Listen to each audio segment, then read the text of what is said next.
Well, well. Your clothes are looking a little scrappy. Bet you're just about to freeze to death come nightfall. If you're ever looking to upgrade your attire, I'm sure I have just the thing.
Did you pick up a paper?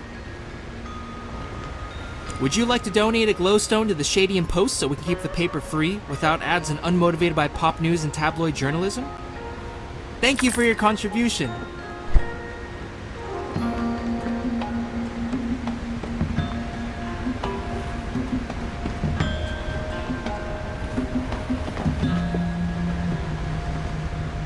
Hi again. Ready to buy a bicycle yet? You'll get around a lot faster. 80 glowstones.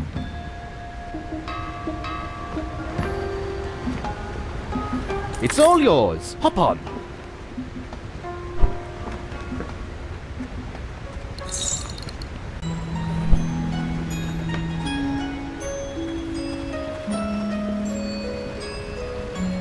What can I brew you up?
Gather round. Come hear tale of trickery and wit.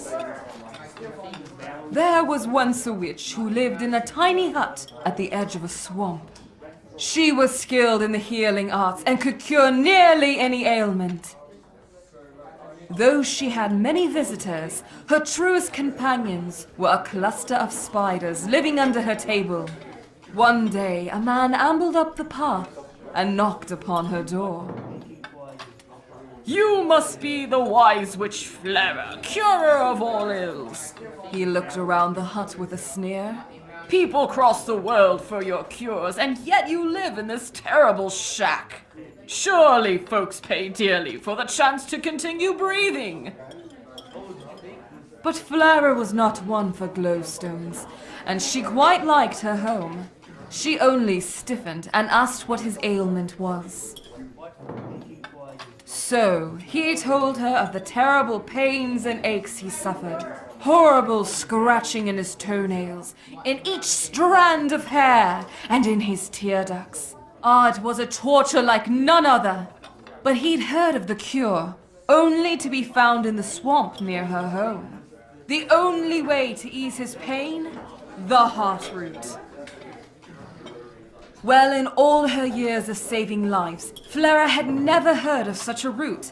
But the bog wasn't so treacherous, and she had gone in many times for lesser cures. So, she agreed to find the hot root, and the man agreed to wait in her hut. Flara trudged through the swamp, thick with slime and the stinking air heavy with rot. When she came to a clearing of black clay, she thrust her hands into the wet muck, but alas, nothing. She dug for hours, her back aching and fingernails packed with mud.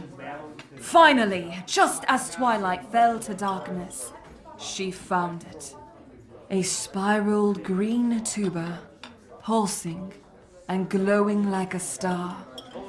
She lifted the root, heavy with swamp water, and slid it into her bag. Not a moment later, something rustled in the shadows. A tiny silhouette showed itself beside her. You have stolen from me! That root is not yours to take! It hissed. The witch could just make out the sight of a moss elf, staring up at her in fury. She told him of the ailing man and the power of the strange root, but the moss elf only grew more angry and stamped his feet in the swampy muck.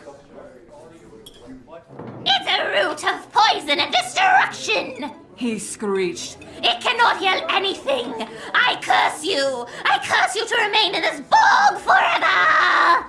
And he snatched the root from her bag before darting back into the night. Flara's path melted away, replaced by a ring of identical tree trunks, branches crisscrossing, weaving a cage around her. Roots churned under her feet, and a bone-chilling mist draped itself over the bog.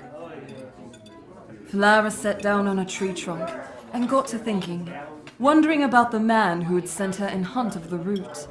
Had he known the truth? Had he wanted to use it for evil? No way to tell, so she set to trying to remember if anyone had ever broken a moss elf curse. Just then, she felt a tickling down her arm and her leg. She fought the urge to swipe and, if it wasn't her own spiders, they brought terrible news. The supposedly ailing man had taken over Flara's hut, demanding riches and luxuries from the ill in exchange for false medicines. He'd thrown out her furniture and dumped the spiders into the rain, threatening to stomp them if they snuck back in. Now, it is often forgotten that spiders know an awful lot about a lot of things. With so many eyes and a knack for spinning tales, it's a natural skill. They knew exactly how to break a moss elf curse and set to spinning huge lacy webs, making a cocoon of the forest.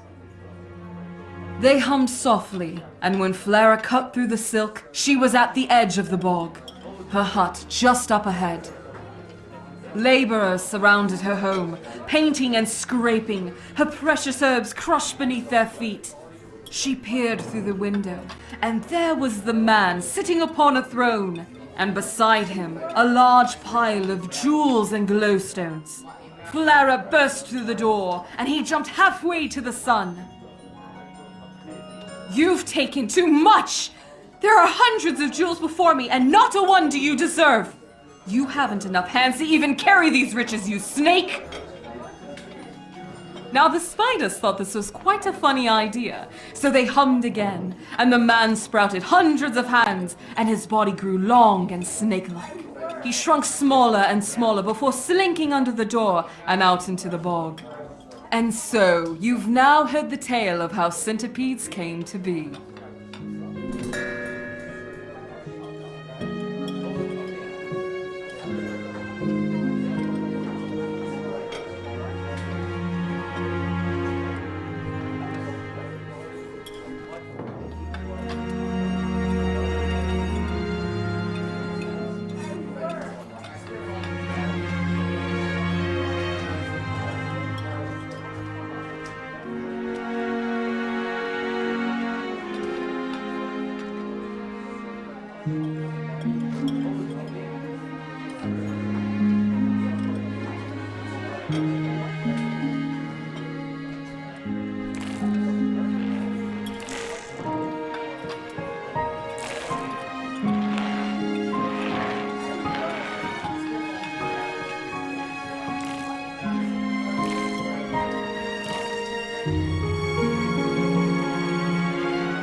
Howdy.